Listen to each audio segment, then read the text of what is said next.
Welcome to the Strategy Mob Podcast. Tune in for everything you need to know to stay in the know regarding the automotive industry. Here's your host, Jason Harris. Hey, what's going on, Podcast Nation? It is Jason Harris here, and thank you for joining me another episode of Strategy Mob. Today, I have two very special guests. I have both Melanie and Laurie with me today, and we are going to jam and drop some knowledge bombs when it comes to marketing and branding. There's going to be some laughs, maybe a handful of four-letter words, but a lot of three-letter acronyms. So we'll get this thing started. But before we get into our conversation today, I thought it'd be cool to kick off the podcast with a couple origin stories. So Melanie, I'll start off with you. How did you get started in this crazy little world we call the automotive industry? I was working for a publisher in New York City. And when I was working for the publisher, I was working inside and I wanted to be more customer facing. And I happened to know someone who worked in the car business. And I found out about this role through a company at the time that was called BZ Results. I don't know if you've ever heard of it before, but if you've worked in the car business for a very long time, like the last 20 years, it was a little technology company that was based out of Rhode Island. And they had these websites that would have flashing lights on them and everything was moving. It was like the first type of GIF, but it was for a website. So at the time, yes, exactly. So I worked for this company in New York, and I found out about this opportunity through BZ Results. Now, BZ Results, right before I had joined, was acquired by a company called ADP Dealer Services. And so ADP Dealer Services was looking for younger men and women to represent them in the field because they had a whole motley crew that had come over from BZ Results. So they were looking for a little bit of an image change from what they had previously. So I guess I had fit the bill, and I started working for ADP Dealer Services / BZ Results. Then they ended up acquiring a company called Cobalt, and that ended up turning into CDK Global, and now it's evolved into another company called Synchro. But that is how I got started, and I did some consulting and so forth over the last 10 years. And at the last tech company that I was at, I happened to have a client by the name of Tom Maioli who had an auto group called Celebrity Motor Cars. Celebrity Motor Cars consists of several Highline stores, including BMW of Springfield, Lexus of Route 10, Maserati of Morris County, Maserati of Bergen County, Alfa Romeo of Morris County, and Mercedes-Benz of Goldens Bridge, all based in northern New Jersey and New York. So we're very close to New York City, probably about 25 miles outside of New York City. The Mercedes store is a little further out. And so I actually had a relationship with the Lexus store. And when I became connected with Tom, I showed him some ways that he could be doing things differently. And he had asked me to come on to work for them.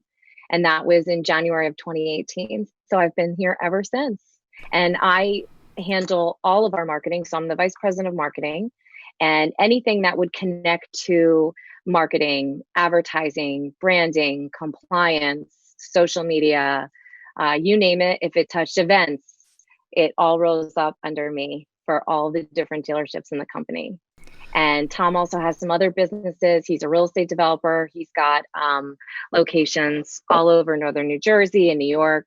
And so whenever they need help with any of the real estate stuff, I handle the marketing for that. And he's also launching a startup called Joe Zone, which is going to be a coffee business that will be competing with Dunkin' Donuts and Starbucks coming soon, among some other things. So Melanie is not so really you that just busy, slightly, is what she's telling I was us. going to say, she's good.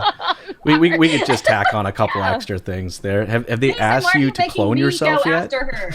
Right. Why are you making me No, go I after drank her? Why did I drink a lot of caffeine and I don't sleep a lot, but I love what I do. And so when you love what you do, it's really, it makes it a lot easier to get things done and do it quickly. That's totally true. It's funny. I find for a lot of us in the industry, on the vendor side or the dealer side or the operations side, it's like there's not a lot of people that just like woke up one day and say, "Hey, I'm gonna go into the car business? It seems like everyone's Right. kind of fumbled or tumbled, or I got conned, to get into the business. Someone's like, "Hey Jay, you like selling stuff?" I was like, "Yeah, sure. Why don't you come work at this dealership with me?" Little did I know he got paid a $500 referral fee for me working there. Yeah. Lori, for yourself, now, how did you get started in this crazy little world we call automotive?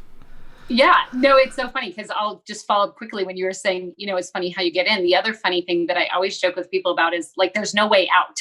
Once you're in for life, like you're done. So I'm kind of along the lines of Melanie, like I've been in it for decades. I started at Chrome Data back in 1999. So I actually started when like Chrome rebranded as the new Chrome.com, which was like the big thing in the 2000s. Worked there as the marketing programs manager for a few years, never expected to be in automotive as long as I have. Thought I'd like quickly jump in, get some expertise and jump out. And a mentor there helped. I just started feeling really just sort of unsettled.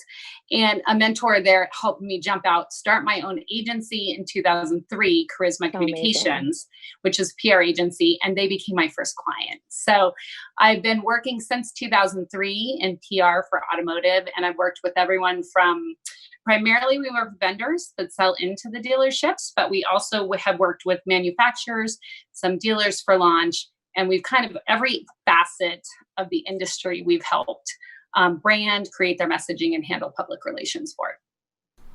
That's so cool. Yeah. Because you've been on both sides of the table, kind of like myself. Right. You've seen it from the OEM side, from the dealer side, from the vendor side. That's so cool. Speaking about branding, I almost want to find another word, to be honest with you. Because, how many times do you go to a conference right now and you'll hear the word about 1,500 times? Right. You know what you need? I'll tell you. You need a brand. That's what you need, But, it is true, though. I think as an industry, we rely so much on our manufacturer's brand that as a dealership, we don't really necessarily take the time to develop out our own brand. But I also think the word is used so loosely. And I'm just kind of curious from the two of you now, how do you guys define a business's brand? Like, what does that mean to you? Melanie, I'll start with you, and then Laurie, I'll ask you the same question. Okay. I think a business's brand is the heartbeat of that business. I feel that it should resonate from the inside out. So whether that's the culture within the business, or it is the services that the business is selling, they should all be intertwined as one holistic energy. No, it is. I find that the brand kind of has to, it's like connecting the dots. Right? Right. Do you guys ever do I remember as a kid, we'd go on these like road trips and my parents would buy me these like books and it was like just drawings of connecting the dots, and it would take me hours to do so. And I feel like that's kind of what a brand does, for a company is it kind of connects those dots. But I feel, and Laurie, of course, I want to get your thoughts on this too, is for a lot of people out there, they think they define the brand. And in my opinion is that the customer is actually what's defining the brand. It's how you're being perceived as a business. Laurie, what are your thoughts, and how do you define a brand? Yeah, I think that is such a good statement to make, because I was going to also say, I think Melanie's absolutely correct. Your brand needs to go across every single area. However, I do think a brand, you have two different sides to brand, right? Which is what you're pretty much talking about. One is the way you're perceived by your customers, and that is actually your true brand. And then one is the brand that you can create inside the dealership. And the hope is that those two actually come together and connect. The reality is the majority of the time, what your customers think of as your brand and what you think of your brand are two very different things. And the other thing I would say is for a brand, you can definitely cultivate it. It's very important to create it, but it needs to come from the personality of usually the leadership team. So you're going to want to try really hard when you're branding. And I'm with you. I hate the word branding. It truly should just be like I don't know. We need to come up with a different word, like the personality of your company, right? Because it truly is like, what is the personality of your company? And that comes down from your management teams. So I think a brand is absolutely something you can create and cultivate. But if you ask the question, what is your brand, and someone doesn't know, you do have a brand. You're just not in control of it. So your question, Jason, reminds me of a post that you had put yesterday on LinkedIn. So you had put this post on LinkedIn about a Lexus dealership and how someone who you knew went to a Lexus dealership and they received some items after the sale and they were so happy with their experience. Yeah, it was a blanket. They received a blanket and they were really happy with their experience. And it's within the Lexus brand, so to speak, from Mr. Toyota all the way down.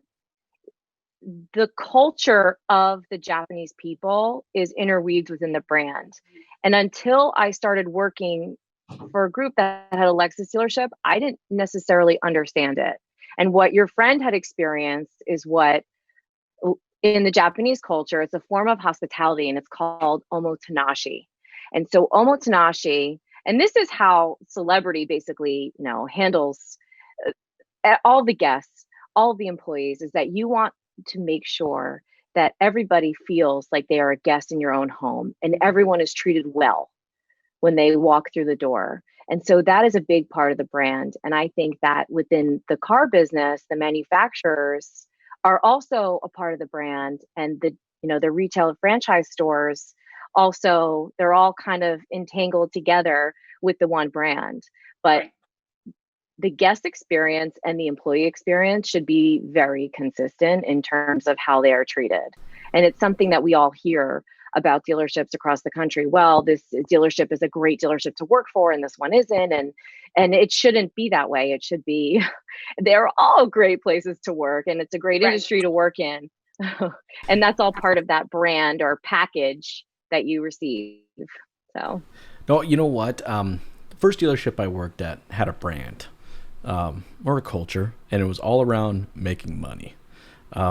So I learned that sounds like every brand, but that's also good too. But you know what though? It was in that stereotypical way that people don't want to do business with them, right? I mean, I remember my GM walking around with a stack of $100 bills, like this thick, right? And if you did this or got that or sold this car or did this, he was just tossing out money like it was just nothing. And it started with the staff. And I love the fact that when you guys said brand, you didn't just talk about just, dealer to consumer, where I think the core of a brand really does start with our staff. And, in this dealership, I mean, they had a brand, they had a culture around ripping people off. And I learned a lot about what not to do, and, knew that the day when I was going to own my own dealership, it was never going to be anywhere close to that. It was an education of what not to do.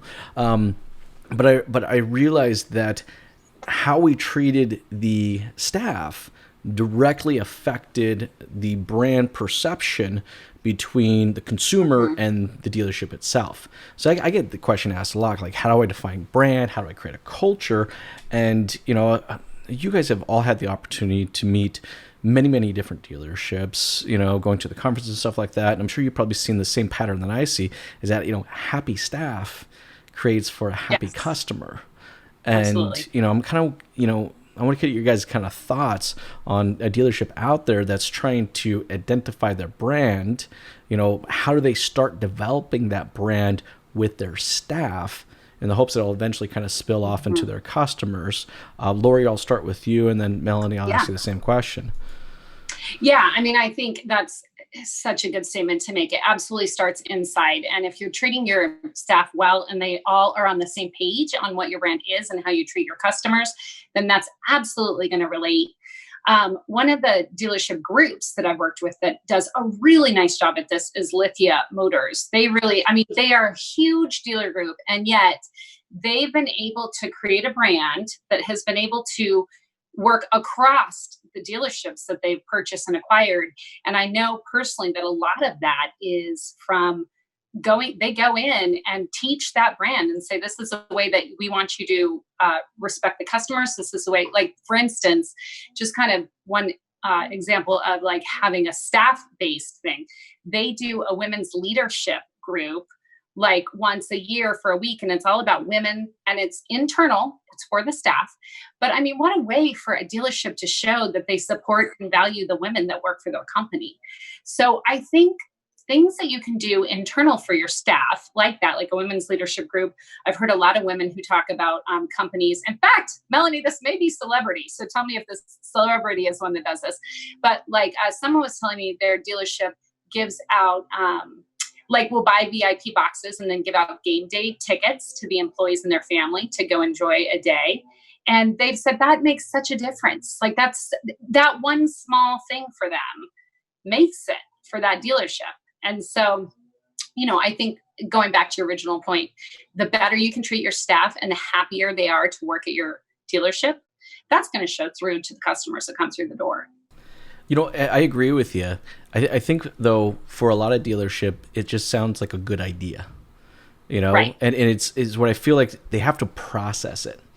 Because if it's not a solid, in-stone, developed process, then it's just another good idea. I mean, the women's development events, right? If that wasn't processed out and committed annually, well, it probably would have only done one or two, and then it was like, it's kind of a lot of work. I don't like it. Right. So exactly. I mean, Melanie, for yourself, creating that brand, I think there's a lot of processes that go into that. Do you guys have some of that type of process on how you treat the staff and kind of ensure, I guess, staff happiness? Yes, we definitely do. So at our Alfa Romeo and Maserati dealership, we have something that is truly unique in the auto industry, and we have a full female staff. So from the management team down, we have a female GSM, we have a female finance director, we have a female service manager, and it's something that is truly unique that the owner here has been promoting women within the company. So I think when you talk about, internal culture, I know that previous to me working at a dealer group, I had no desire to work in a retail environment because I thought that I would not be able to, as a mother to two children, be able to manage the hours and to manage life and be able to do it. And what I discovered is that I actually work for an organization that is so family friendly and so family first. And, if somebody has to take a kid to a doctor's appointment, if you have to pick your kid up from school, if something happens at the dealership, it's not a problem. You go and take care of what you need to take care of. If your nanny can't come, if something happens, my kids come with me to the office.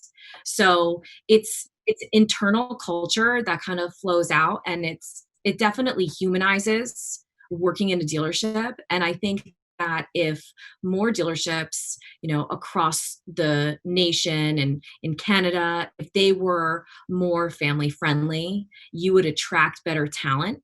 And I do believe, as far as women goes too, people would feel much more comfortable working, longer hours. They know that if something happens, that family is number one always. And that's something that I don't see a lot of, and it exists within the organization that I work for. I also think if you're coming from a brand perspective in terms of, trying to have more of a community outreach to kind of interweave that into the messaging of your dealership or your business, and make sure that, when it's bring your kids to work day, that's, highlighted on your blog and it's on social media, and, have family type activities in the service department. So when your kids are with you, when you're getting your car serviced, you can have coloring books and puzzles and things that have the brand's car on it that they can color on. So I think definitely creating that culture internally is just like little tweaks in process. Well, it's little tweaks for some, and for others, it's monster changes. And for an industry that doesn't typically change quickly, it can be a pretty big deal. I mean, we have the term in the industry, bell to bell. And that's just when I got into, I actually remember the first interview I did getting a sales job was, are you okay working bell to bell? Of course, I didn't want to admit, I had no idea what the hell that meant. So I was like, sure, no problem. I can work bell to bell. Little did I realize that's open to close almost every single day. And, I'm finding, and it sounds like Melanie, your group has done this, is that if you're going to define the brand, you're going to define what the brand means. It's not enough anymore to say that you're family owned and operated. Like, I don't even think it's a brand, and a horrible message, right, by the way, as well. But you have to define really, what does that mean to be family owned? Well, you're family owned, you're family oriented. Well, you can't be family oriented and then expect your staff to work bell to bell 6 days a week, and never see their family or never go home to their kids. Or if they, if they got a delivery coming up or a customer coming in and, someone calls and they got to go pick up someone from school or something like that. And you're like, okay, well, no worries. I'll give the deal to somebody else. Like, that's not, it happens. It happens all the time. Right. Yeah. But you have to process that. At my dealership, I was working on a 4-day on, 3-day off schedule, which everybody told me was never going to work. And I'll be honest with you, it worked amazingly. It's like I had 4 solid days of attention, and then everyone got 3 days to relax, recharge, get what they need to done, so they come back and just really, really push through it. Here's another one that I think holds us up from creating a brand. I want to get your guys' thoughts on this, is the way we pay our employees. Yeah. Like, I know I'm gonna get some emails on this one. I guarantee it. Like, I'm under the opinion that I want to kill commissions. Yeah, I feel like you're like spot on there, Jason. I know you and I both are gonna. Melanie may have a different. Well, we're gonna find out in a second. But I think so I speak primarily to women right now because I've been doing a lot around women in automotive. And I know Melanie's a huge proponent of women in automotive as well. But the funny thing is, I'll go out to them and say, okay, what can you do? What can you create? What can these dealerships do to really bring you in? Number one is flexibility. So exactly what we've been talking about. But number two is like a type of fair pay scale. So most of them honestly don't even really like this like dog eat dog culture. I feel like you would have some success if you said, look, we're going to pay you a salary, and then certainly bonuses and things for sales. But I think the time has come to maybe like explore this issue and talk about it. What are your thoughts, Melanie, on kind of pay structures? Do you feel like they kind of hold us back from getting to that holy grail of branding that we want to get to? So I think with sales, you have to have some sort of incentive. I don't necessarily oversee the sales team, but I work a lot with the sales team, and I'm in enough of the daily interactions where I know what's going on and what's happening. And I do think that there are some people that would be demotivated if there was no commission structure. And I think that being able to reward people with having higher salaries who are, working more and, creating more business and creating more of a community, for, if you will, for themselves. So for example, there's a gentleman who works at our Lexus store, and he has been at this particular dealership, I think, for 25 or 30 years.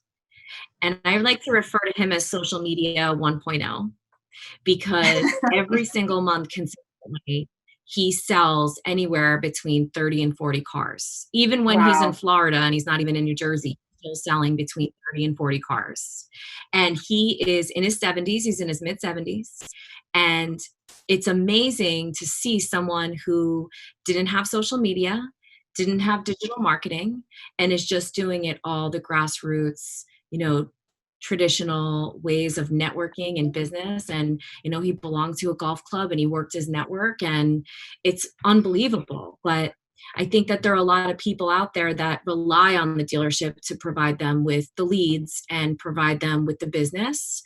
And I do think that there should be some sort of an incentive for someone who's out there and who's promoting the dealership and who's promoting business. And ultimately, the incentive will be is that more people will come buy a car from that individual if they're out there and consistently promoting themselves every single month on LinkedIn and on Instagram and Facebook and whatever the social channels that they want to focus on. But I do think that I'm more of a do the most with the time that you have, not necessarily the hours that you spend. So for me, during this whole experience with COVID, I've been home with a 5 and 6-year-old. So I have had to come up with some serious strategy in terms of how am I going to be the most productive? How am I going to be the most efficient? How am I going to get done all the stuff that not only I was supposed to do, but that also my team that no longer exists was supposed to do too. So now I'm doing all of that. Right. So there will be bursts of time that I have to get a lot of things done. But then, for example, like last night, I was up until like 2:30 in the morning doing work. I was home. I wasn't in my office, but I was home. But I do think that, in any sort of role, you should be looked at by, and Laurie and I have talked about this before about Yep. your activity and what you can, what you're able to do. And like Laurie was saying, that will definitely attract more people. And it's more of, I think, a newer way of thinking. Yeah. Versus, you have to be there from 9 to 5, or you have to be, in the showroom from 8 to 7, or whatever the time frames are. Or even the pay. Like, I think it's really interesting that all of this stuff that we're talking about, like Jason, for instance, why couldn't they just do a hybrid model? So different people are motivated by different things. And I think no matter what we're talking about, whether it's flexible hours, pay, branding, I think it gets down to let's really start targeting the people that are working for us and the customers that are coming in, and start having a flexible solution for anyone, depending on where they are and how they want to work. I think those are going to be the winning dealerships at the end of the day. And even tying back into Jason's question about, culture and brand, I think even just having the conversation with someone as a manager, just saying, you're doing an amazing job. I just want you to know that you're doing awesome. Yeah. And just having that conversation with someone, I think, although it doesn't necessarily tie into compensation, but it definitely does something to someone's confidence that will make them feel good about what they're doing and where they're working. And for that to work, though, you have to process it. Because what will happen is you'll get the idea, you'll do it for a few weeks, and then it'll just kind of fall off. I'm a firm believer right now, and this is coming from a marketing person, that marketing is not going to help us sell cars moving forward. My operations manager is going to hate the fact I just said that on a podcast. And keep in mind, you have a director of marketing and head of PR on here, Jason. Right? I know. What am I saying here? But I do feel like we are going to have to process our way to profitability. And and that includes everything. It's like the consumer wants to buy it into a brand. They want to own that. But they have to know that story. For us to create that experience that is the brand, all right, we have to process it. And Melanie, it's an amazing idea. Being able to talk to something like that. Laurie, I actually did a hybrid. I got really sick and tired of watching employees treat customers differently based on the vehicle that they were coming in to buy. Right. And, it's like someone came in to look at a Mitsubishi Mirage, a little tiny go-kart of a car, or a Cadillac Escalade. And I just got tired of seeing these customers get treated entirely differently. And, really, and I couldn't get upset with the salesperson, because on that car, the commission could have been $1,200 or $1,400. On that car, it probably would have been a flat of maybe a couple $100. So the time that they invested in the relationship that they created, some people were good doing that organically and didn't care. But I couldn't blame. I couldn't get upset because the compensation was there. So I didn't pay any commission. I paid them a salary. I made incredibly clear expectations of what they had to do for that salary. All right, and then I created a bonus structure based on the volume. So it didn't matter if that person was coming in to buy a used Chevy Impala or a brand new, Tahoe. All right, that customer was going to get treated the same way because the compensation didn't change based on who was coming into the door. So that was, but again, that's very polar opposite of what a lot of dealerships are. Well, and how did it go? Did it go well? Well, I lost employees. I lost a handful of employees because they weren't making as much money. But the cool thing is that I attracted some new outside talent that would have never considered the automotive industry to be their space. and they turned out to be amazing salespeople, and eventually amazing managers, and so on and so on and so forth. And I'm looking at this right now with everything that's gone on, with the pandemic that we're in. Our industry had to drastically change. I mean, overnight, how we communicate, how we deal with the customer. I'm feeling like I'm loving this change. I know it's a horrible time, and I want to try to, but I'm loving the change, and I want to try to keep that snowball effect of change moving. And I think the next best place to do that is in brand and is in marketing. And Melanie, you kind of mentioned that. That goes into my next question for you guys: is marketing. It's like, what do you guys feel from a marketing perspective? Should we be marketing right now as a dealership? Laurie, I'll get your thoughts, and Melanie, I'll ask you the same question. Yeah, I think the brands that I'm seeing be most, they're creating the most success right now is this idea behind we are one-to-one relationship dealership, which means we are not here to ensure that the masses are happy. We know exactly what your needs are, how to help you when you come in, and be attuned to you. And like one dealership who's done an amazing job at this over the coronavirus time is Eric Gale out of the Carnali Group. And he created this program that was called I will get it wrong and Eric's going to be mad at me. But essentially what it was behind the scenes is they will help in any way they can, which means if someone called them and said, I can't get to my service appointment because whatever, I don't have a car, they would come pick them up. If they said, we are really having trouble with payments right now because we lost our job, I've lost my job and I haven't had a paycheck in 5 months, they'd say, okay, we're going to work with you. But the whole idea behind it was everyone's an individual. So we're going to meet you where you as an individual are and, work on your needs. So I think the most successful branding I've seen coming out of this time is we know where you're at. We will work with you on whatever it is. And let's come out of this together where we're both happy. I think that's awesome. I think the messaging, the successful messaging I'm seeing right now has that human element. Yes. The manufacturers let them do their 180-day deferrals and their 0% interest till, 20 years from now. The never plan. But I feel like if you're wanting to connect with someone at a person level, then you have to connect with them. That's something that they see value in. And that's and what we do that with our customers is no different than how we have to do that with our staff, right? We were talking about earlier, flexible hours, trying to customize. And I like, Laurie, you mentioned earlier about possibly even customizing the pay plan to the individual. It's no different than kind of what we're doing right now. We're customizing our sales efforts or our service efforts to the individual.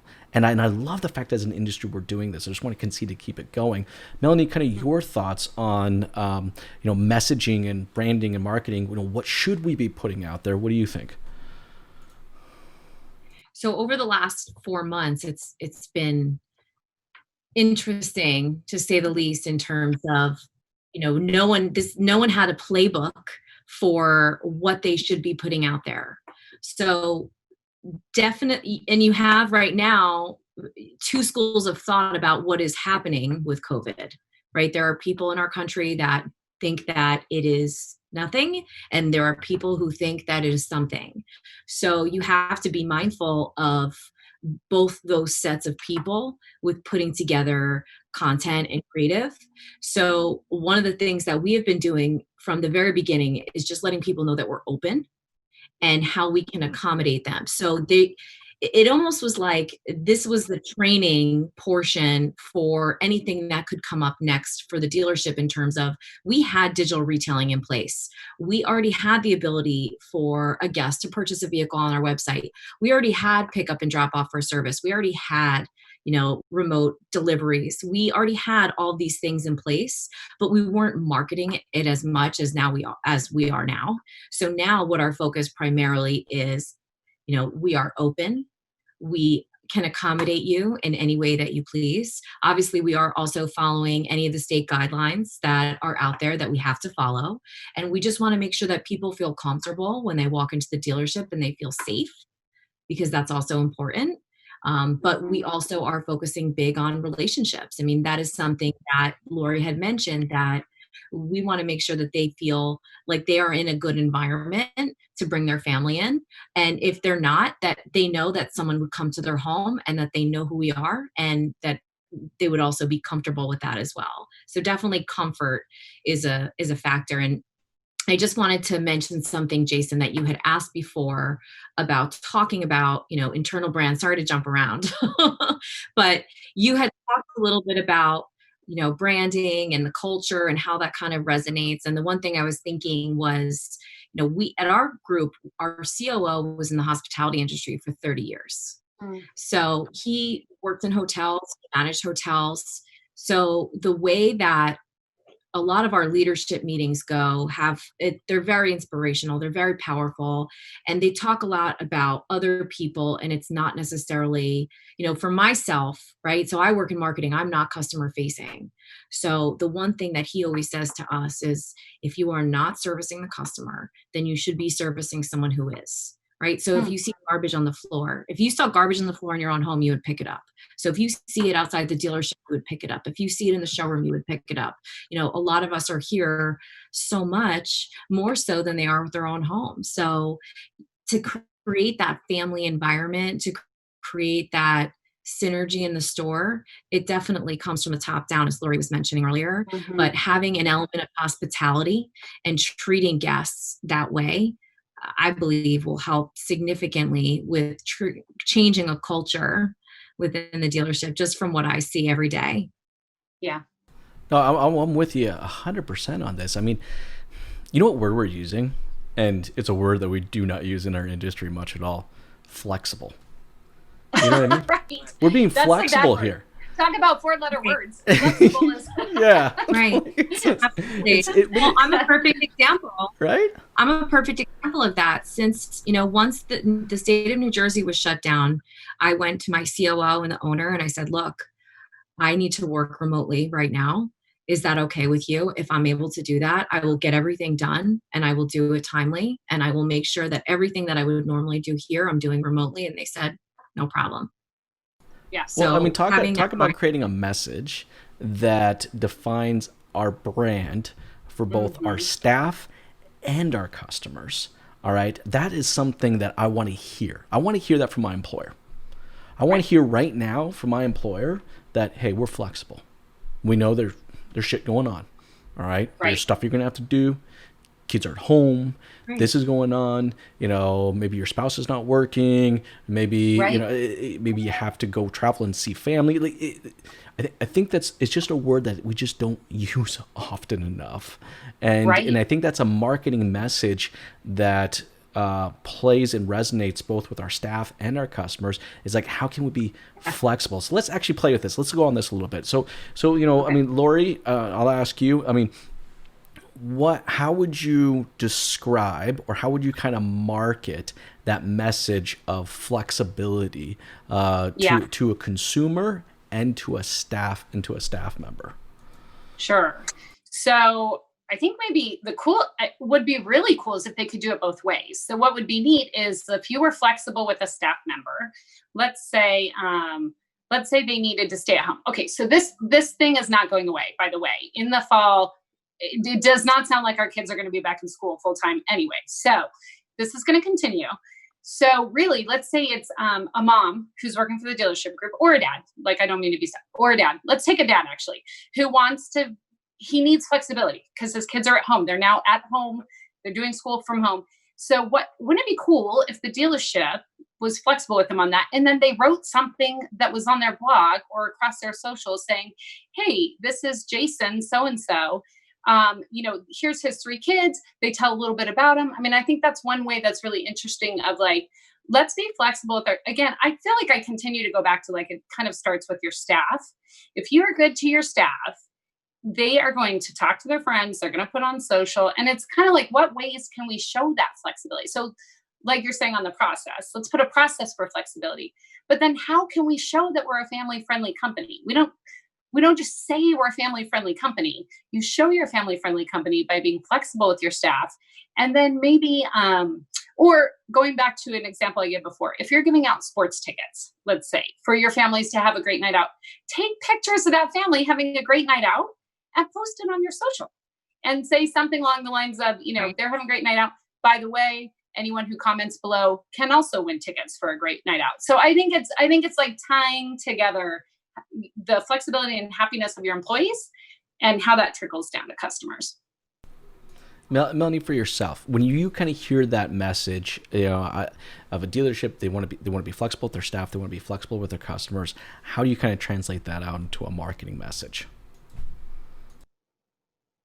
Well, I think it ties into what we were talking about earlier, where you have, two different schools of thought right now happening, right, amongst everything in the world.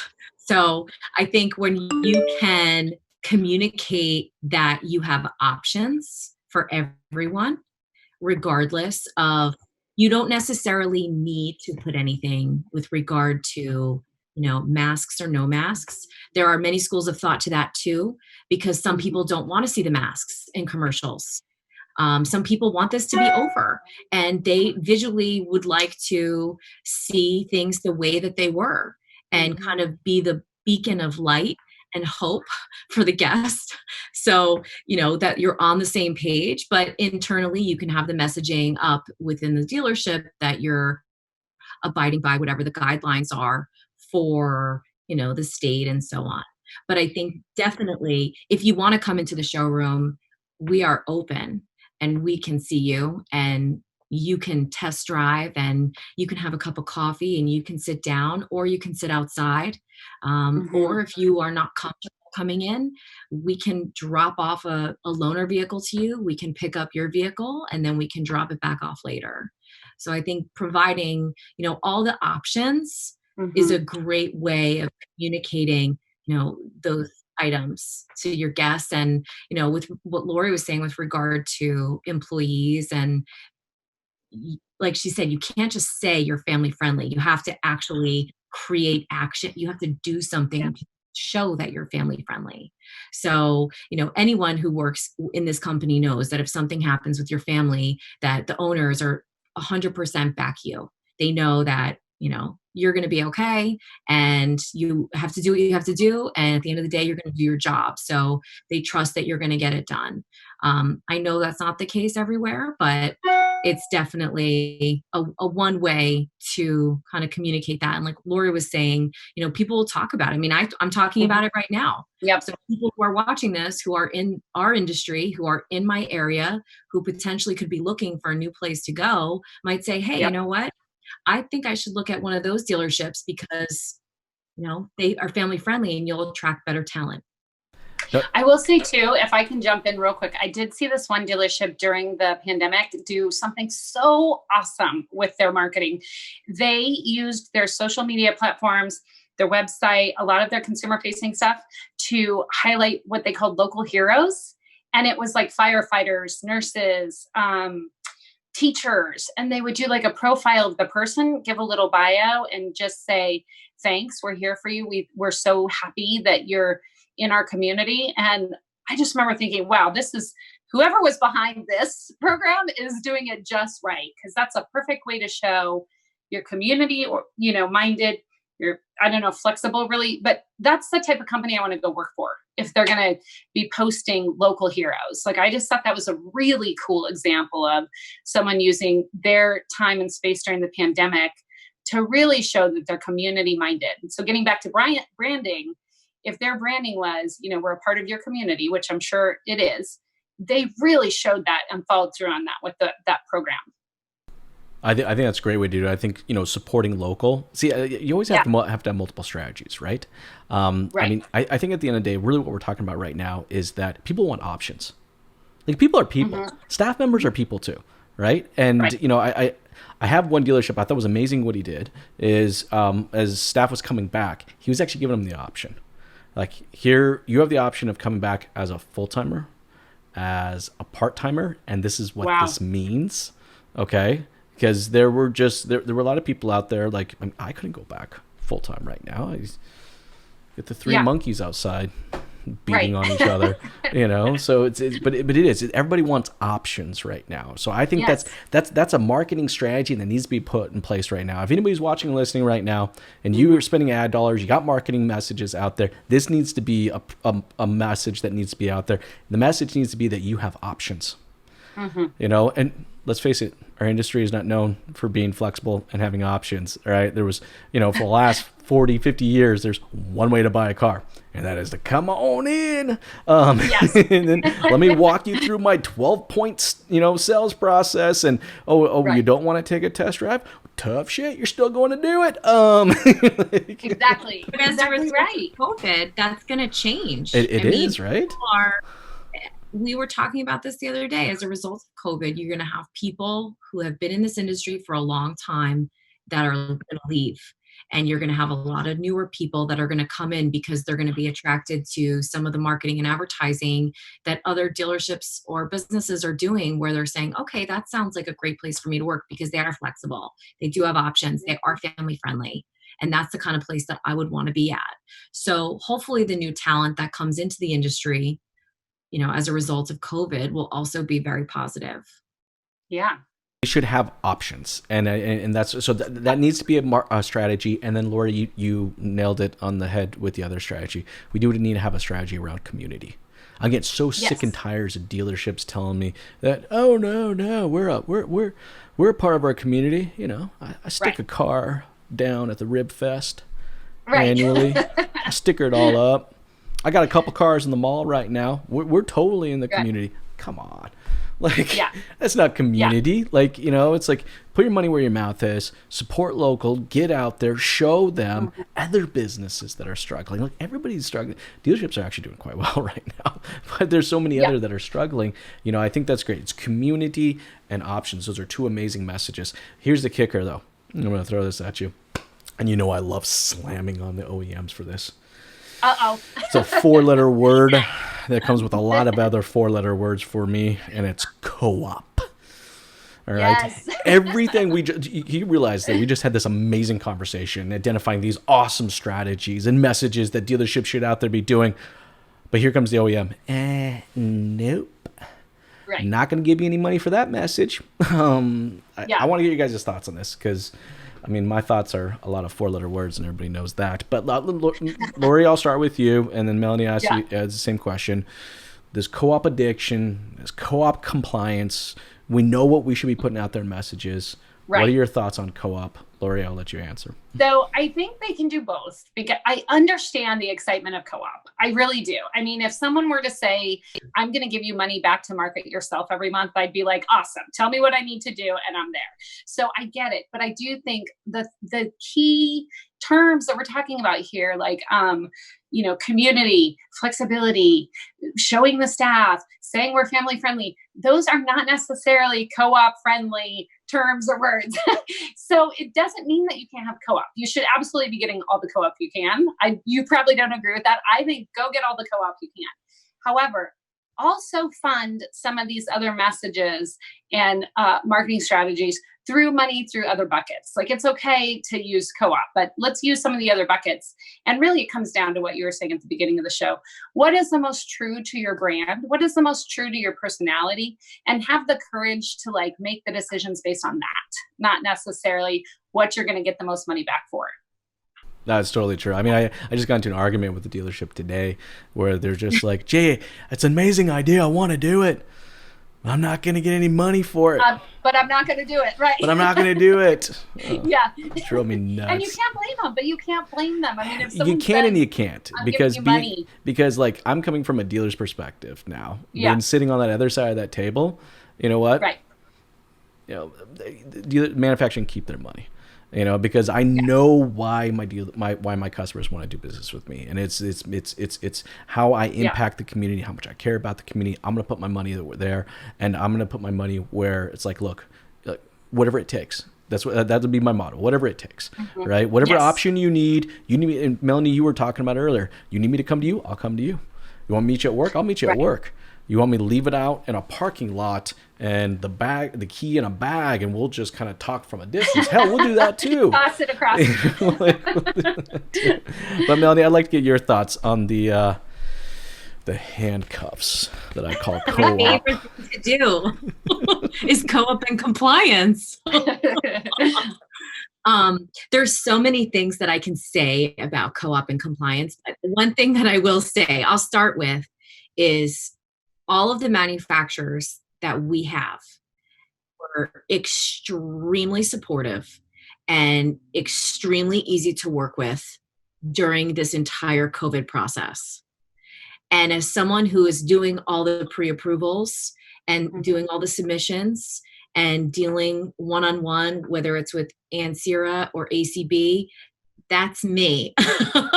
And it's been a lot easier to get that messaging out. I have not had any issues with, whether it's a banner ad or some other type of message that we're putting out. I have not had an issue with it. I also have a different thought process as well with regard to co-op, because the way that I see it is it's really the owner's money. And a lot of times I get phone calls from vendors that are part of a manufacturer program, and they're constantly talking to me about co-op money. And I just want to be like, please stop. Like, stop talking to me about co-op, because we're not even factoring in co-op right now. That's not the number we're looking at. We're looking at our budget and what our budget is. And the co-op money is just gravy. And that's money that's just, coming in for the store. But that doesn't factor into our decision to go with a specific vendor or program.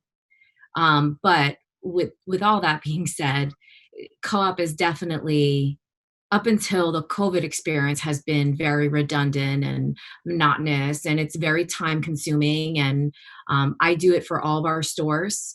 And it takes a big percentage of my time when we're actively doing media buys, at the beginning of the month and submitting everything from the previous month and so on and so forth. But I think that dealerships will find that if they start incorporating different messaging into their strategy, whether it's them doing it with their agency or working with a vendor, to put some of the messaging about community, to put the messaging on about, the options that they have, that the dealership is open, that they offer pickup and drop off, and you could do curbside deliveries. The manufacturers are going to be all for it because they want to sell cars. Yeah. So I do think that they're going to be okay with it, to incorporate some of that messaging into it. Well, I hope that's the case, and I hope it continues to be that case. And like I said, our industry has gone through such a shift and a change, and we've had to adapt really quickly. And I just hope, and I'm just praying that snowball effect of change doesn't stop and that it continues. I know we're running a little bit out of time. I know we wanted to talk a little bit about the vendor-client relationship. But I think what we talked about is almost kind of the same thing. If I'm on the other side of the table right now, the vendors that be coming to me, I want to know that there's options. I want to know that and you're don't you flexible think to work also, with.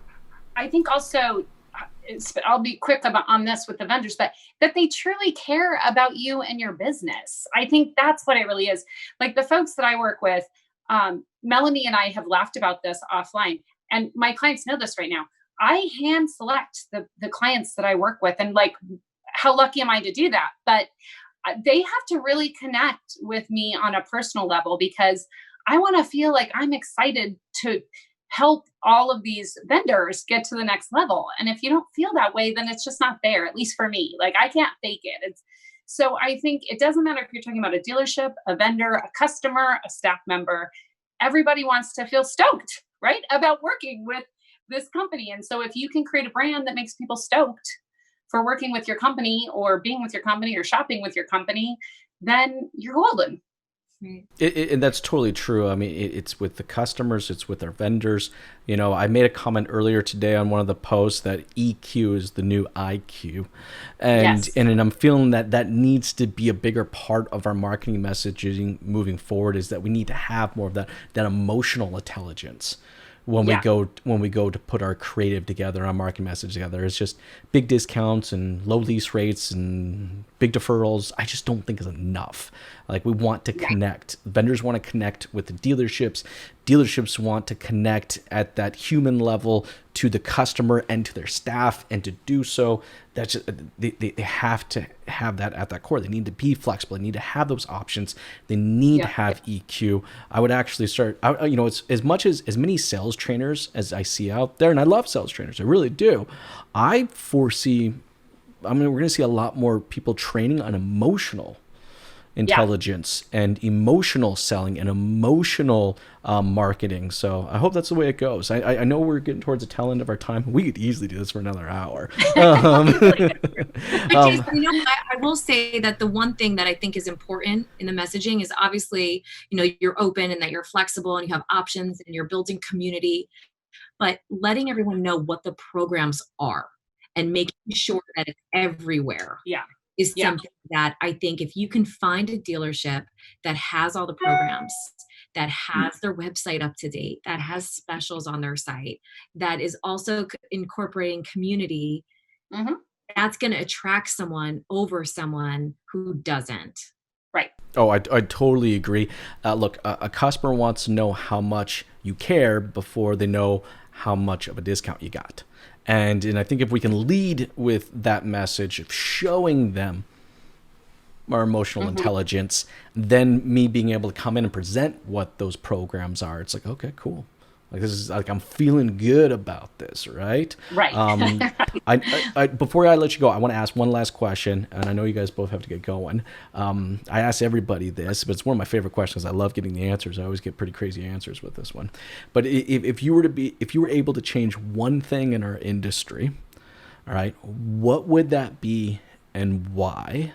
Laurie, I'm going to put you in the hot seat first, and then Melanie, I'll ask you. I got it. I wonder Melanie's how like, often you hear this. Like, it's funny that it's fun. So you probably hear this a ton. I mean, honestly, if there's one thing I would change, it's the amount of women that are involved in the automotive industry. I think in dealerships, on the vendor side, on the dealer side, in the CEO positions, in the OEMs, I just think women bring so much to the table. And really, when you talk about EQ, that women tend to have a higher EQ. And so there's just so much more that they can add. So I think really everything we've been talking about on this episode relates to how can we create a wider and more diverse situation for folks to come into and feel comfortable, regardless of whether they're male or female. But let's be honest, let's get more females in.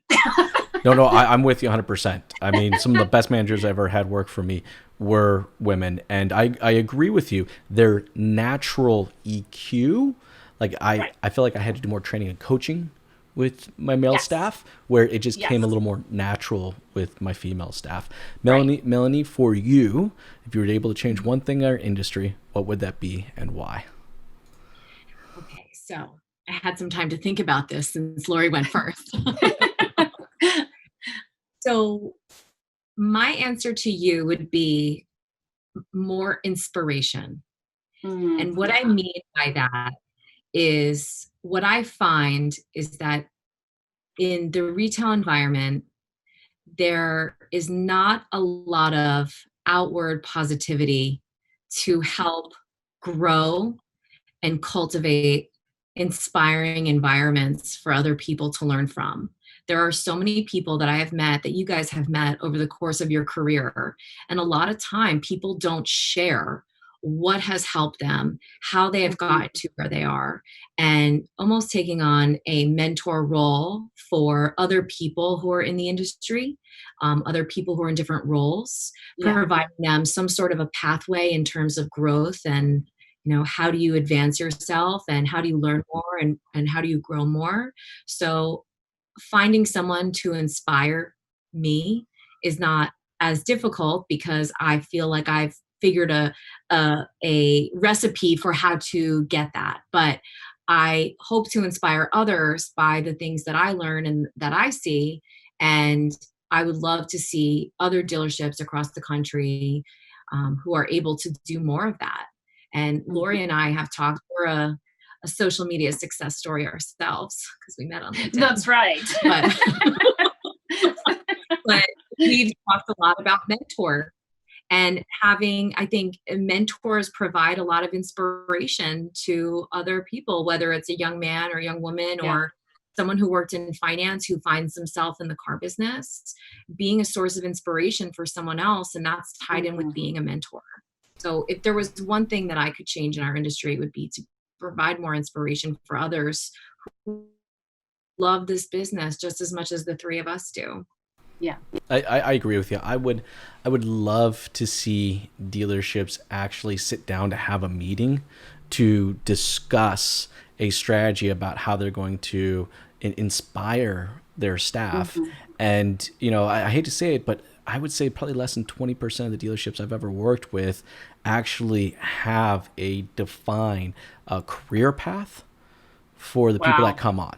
You know, I mean, I don't know about your guys' experience, but I would say it's probably, I might be generous at 20, it may be low as 10%, but you know, it's pretty much you come on as a salesperson and then you're like, that's it. You know, it's like, you know, when I had someone come in, you know, a gentleman who wanted to, the young man who worked for me that was our lot attendant said that he wanted to be an F&I manager because he heard that's how people made the most amount of money.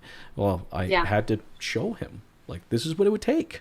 Here's how much time I would think it would take for you to develop into that person. And it was cool because about 6 months ago, I actually got a DM from him, and I haven't heard from him in years, that he was now a GM that's so cool. at a dealership. And I was like, holy crap. Right? Of course he was, with that like work ethic, coming in, knowing where he wanted to go and having the mentor take him there. Like, of course he's a GM 12 now. years later, awesome. 12 years later, the guy's a GM. It was amazing. Hey, before I let you guys go, though, for everyone that's watching and listening right now that would love to connect with you and kind of follow along with your journey, what is the best way to do so? Laurie, I'll start with you, and Melanie, I'll ask you the same question. Probably LinkedIn, Laurie Halter on LinkedIn. My company is Charisma Communications. You can go to our website, but Melanie and I laugh. We're on LinkedIn all the time. So go to LinkedIn, connect with me. I would love to connect with any of your listeners. So that's awesome. Melanie, for yourself, what's the best way to connect with you? Same thing, LinkedIn. LinkedIn is my go-to for pretty much anything, entertainment, knowledge, social. I mean, that's my LinkedIn. So Melanie Borden on LinkedIn. Awesome. Hey, thanks again so much for taking the time to jam with me today. This has been a lot of fun. You guys have yourself an amazing day. Thanks so much, Jason. Thanks for tuning in to the Strategy Mob podcast with your host, Jason Harris. Don't want to miss new content? Be sure to sign up to be a mobster at strategymob.com to stay in the know. Remember to like, comment, and subscribe. Happy podcasting.